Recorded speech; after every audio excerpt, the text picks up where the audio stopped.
Hey Grace fam, thanks for joining us week 4 of our study through Acts. I'm here with my buddy Carl, and he actually just got done preaching his first sermon here at Grace, and we're shooting this in between services just to kind of have a conversation and lead you into some discussion questions. Carl, I first want to say thanks for being here, man. Well, I love this church, man. Thanks for having me. Yeah, it was blessed. I just sat through his sermon, powerful. I'm sure you loved it, but there was a couple things that stood out to me. Yeah. You had this theme of courage and trusting God, surrendering through the whole thing. And there was a line, you said, God frees us for purpose. Yeah. And I immediately thought in the sermon, that is amazing truth. But what does that mean on Monday? Yeah. What do I do on Wednesday? So do you have any advice you can give them on that? I think the thing I would say is it's putting into context what's going on in your life right now.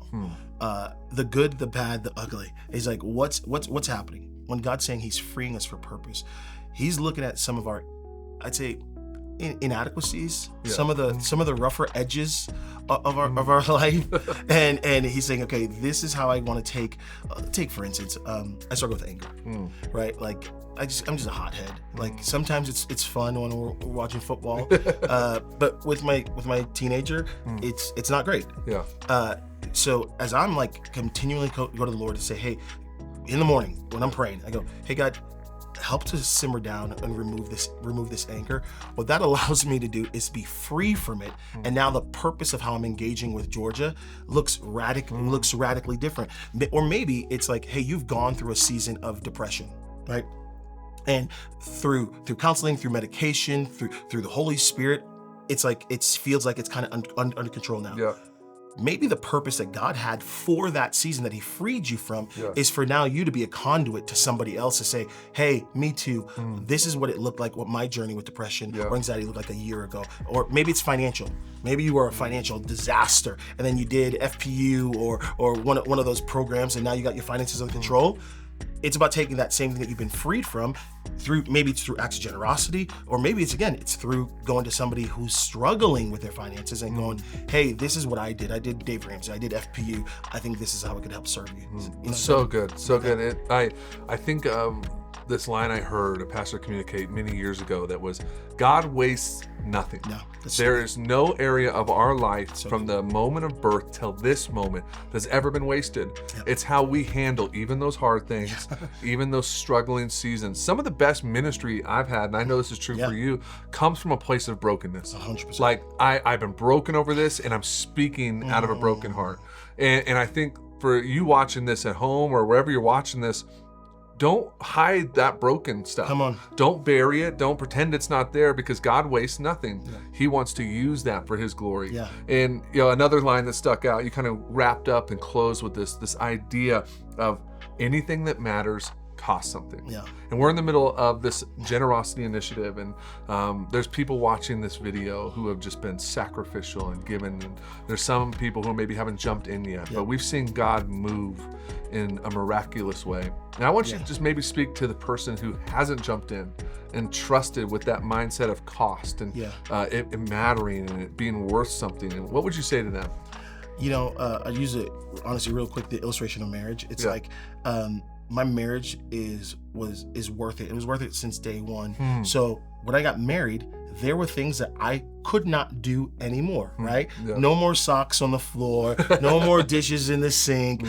I'm still struggling almost 18 years later with some of those things, but it was like, hey, I gotta stop doing these things. And it cost me convenience. It cost me like my regular routine, but it helped to serve my wife. I think oddly enough, it's the same thing when it comes to our generosity. It's like we sometimes think that we can do more with 100 than God can do with 10. And it's like, and I'm just talking about like 10% of tithing or whatever it is, but it's like I'll hold on to my gifts and my treasures, and it's like I can't give this to you, God, because I need to do that. I've told my church about this. I struggled with generosity for a long time. Even as a pastor, I struggled with tithing. I struggled with bringing an offering above the tithe. That was many years ago. But it was when a mentor finally told me, he's like, Carl, do you think you can do better with all of it? So good. Than God can do with, because it's all already his. So like maybe you're sitting there and you're like, I've never tithed before, so even forget about being this over and above. I always encourage our church and our folks. It's like, hey, just take one step of obedience today.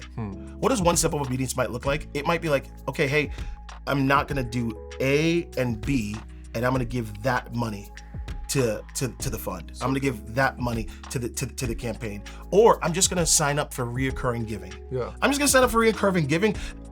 $100 every week that's just gonna come out of my paycheck. Sometimes automation is next to godliness. I realize I don't trust myself. I don't trust myself. Just, it's like just put it in there, and it's like, all right, set it and forget it. But I would just say, hey, wherever you are in your generosity journey today, just take one step of obedience. God's gonna place something in your heart right now. Yeah. I believe that. He's gonna place something in your heart right now. Just say yes to whatever it is. That's good. Yeah. That's so good. You compared it to marriage, and I think I immediately started to think the moment I got married, it was no longer about me. It was about us. I had to die to that old way of living that was selfish, that was out for myself, and I had to prioritize my wife, prioritize my household. And now every kid that I seem to have, it just makes it more and more of less about me. And I think we use that and we talk about it in marriage context because that's what it looks like to join the family of Christ. It's no longer about me. And that's what generosity does. It takes us from this posture of closed fist, rebellion almost, of like, this is mine. I have to protect this, and saying, God, I trust you with this. And I just want to close with this. This has been probably some of the best 2 years of my life, walking through this For the One campaign with you. I've seen God move in my life in a miraculous way. I know He's been moving in yours. And as we get closer to the end of the year, let's keep going. Let's keep studying the Word. Let's keep practicing open hand, radical generosity, and see what God does. Carl, once again, I want to say thanks for preaching, man. It was awesome. Man. Yeah. Love you. Love you, Grace fam. We'll see you next time.